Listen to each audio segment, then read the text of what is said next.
Bonjour à chacun, ici une petite introduction avant d'aborder le sujet du jour, juste parce que j'ai envie de développer l'interaction avec vous. Donc si vous le souhaitez, vous pourrez à l'avenir envoyer soit un thème, soit des questions en lien avec le sujet du développement personnel ou de la spiritualité ou de l'art, en tout cas le fait d'être pleinement soi-même.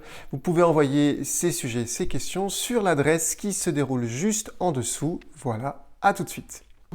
Il y a quelques temps, on me posait la question, qu'est-ce qui fait qu'un prêtre devient coach? Qu'est-ce qui m'a motivé en fait, en plus d'être prêtre, à devenir coach?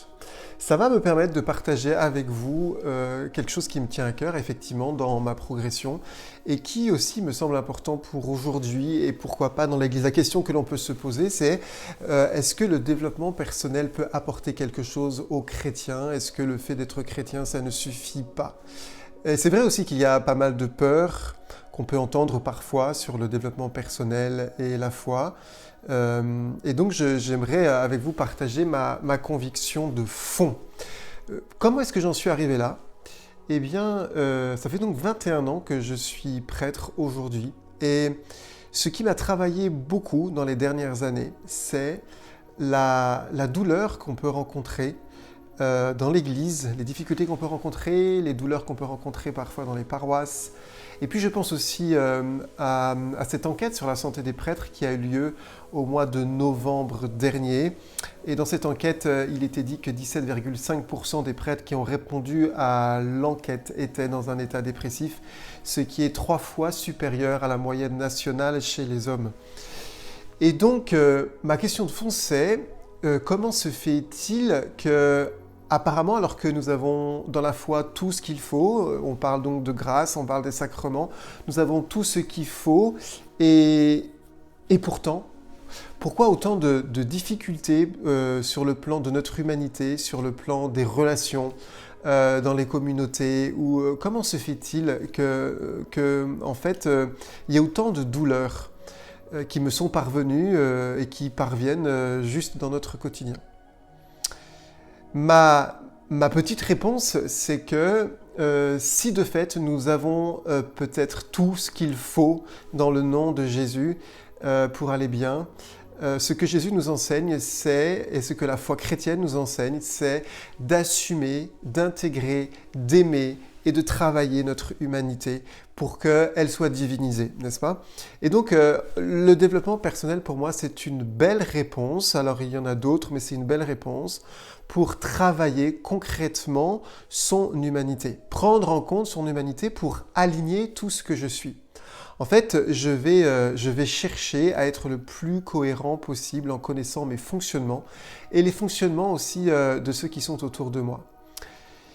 La peur la plus fréquente que j'ai pu entendre, c'est « oui, mais le développement personnel, ça pousse l'être humain à l'égocentrisme ». Alors je dois dire que ce n'est pas le développement personnel que je fréquente, que j'ai fréquenté, et je n'ai pas fréquenté le développement personnel égocentrique, pour la simple et bonne raison, c'est que dans le développement personnel, on travaille sa relation avec les autres, et donc l'autre est aussi important. Et puis, dans aussi ce travail sur soi, il y a inévitablement la partie la plus haute qui est intégrée, c'est-à-dire quelle est ta mission de vie? Quelle est ta vocation? Quelle est ta mission de vie? Et c'est cette partie la plus haute que l'on appelle comme on veut mission de vie ou vocation qui va irriguer alors tout ce que je suis. Ça va irriguer ce que je pense de mon identité. Ça va irriguer aussi mes croyances sur moi, sur le monde, sur les autres. Ça va irriguer mes capacités, mes comportements que je vais inviter à transformer ou à convertir. Prenez le mot que vous voulez. Et puis enfin, ça va aussi m'inviter à regarder si mon environnement est favorable à mes valeurs spirituelles et à mes valeurs évangéliques, et est-ce que je dois changer quelque chose de mon environnement? Voilà pourquoi je ne crois pas en fait, dans ma petite expérience, que ça pousse à l'égocentrisme. Au contraire, ça porte à se connaître soi-même pour être mieux en relation avec le monde et avec les autres. Bien sûr il peut y avoir des déviations, bien sûr qu'on peut trouver de tout, mais en fait c'est dans plein de disciplines. Si vous cherchez la science, si vous regardez dans la bioéthique, si vous regardez dans la philosophie, il y a de tout.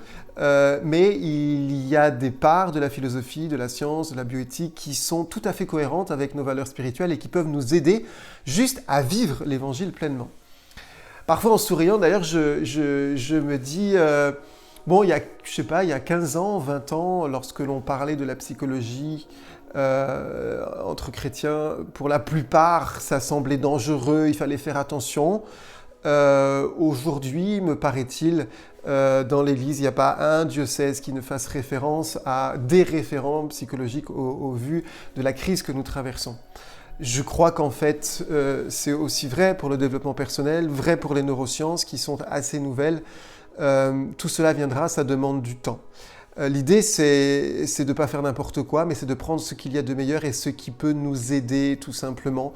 Je pense aussi que nous allons voir le médecin, parce qu'il a une science que nous n'avons pas, et le médecin va nous aider à être bien dans notre corps et aussi parfois dans notre esprit pour que nous puissions répondre à notre mission et à notre vocation, tout simplement.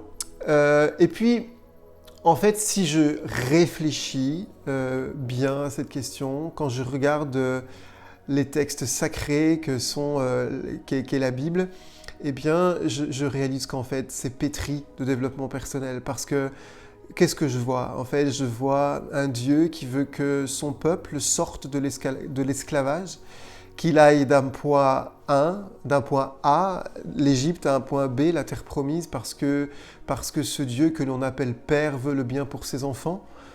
Et lorsque nous regardons en fait ces êtres de l'Écriture, nous voyons que Dieu veut les conduire à leur pleine mission, qu'ils accomplissent leur pleine mission, ce pourquoi ils sont sur cette terre, à tel point que parfois d'ailleurs pour signifier cela, il y a une transformation, un changement de prénom.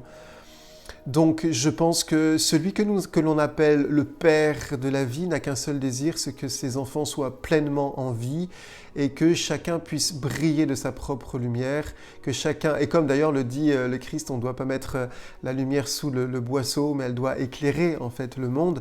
Et en fait, chacun d'entre nous, nous sommes une bénédiction pour le monde et donc nous sommes une lumière particulière, avec une couleur particulière pour éclairer le monde. Voilà pourquoi il me paraît que le développement personnel est un avantage pour incarner ce que je crois être bon pour moi et selon même le plan de Dieu sur mon existence.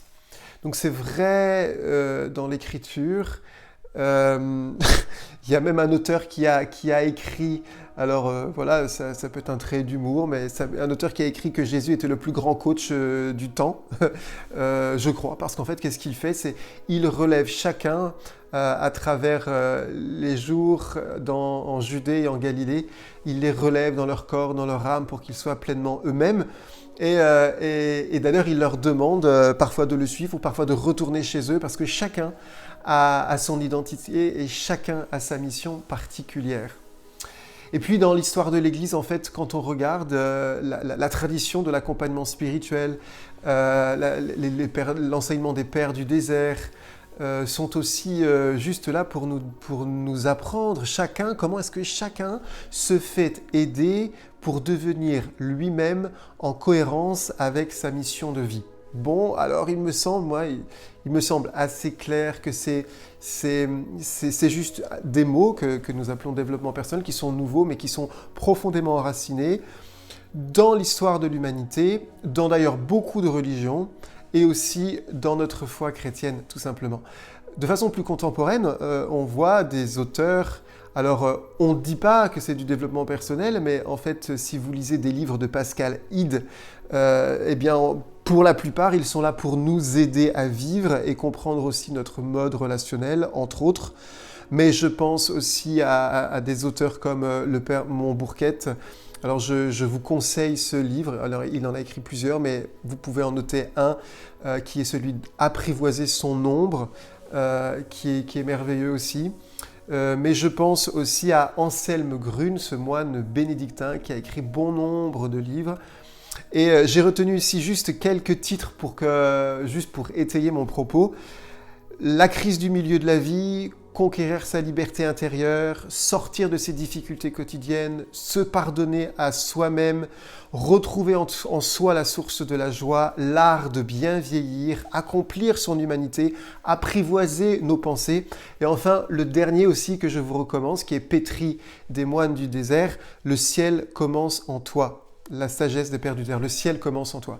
Si vous lisez en fait ces écrits, ils sont pétris de la tradition biblique, de la tradition des pères du désert et aussi de la spiritualité chrétienne, mais en même temps, ils nous aident à comprendre notre humanité pour transformer ce qui est nécessaire et être en cohérence avec notre identité et notre mission de vie. Voilà donc mon propos. Comment et pourquoi est-ce que j'ai, moi, cette chance, cette grâce de pouvoir me servir de l'enseignement, du développement personnel et aussi donc de la connaissance de l'homme et aussi des relations en plus avec les neurosciences, juste pour que chacun puisse répondre pleinement à son identité et à sa mission de vie. Et donc ce que je nous souhaite à tous, c'est d'être des lumières brillantes qui aimons notre humanité, qui l'assumons et qui la divinisons.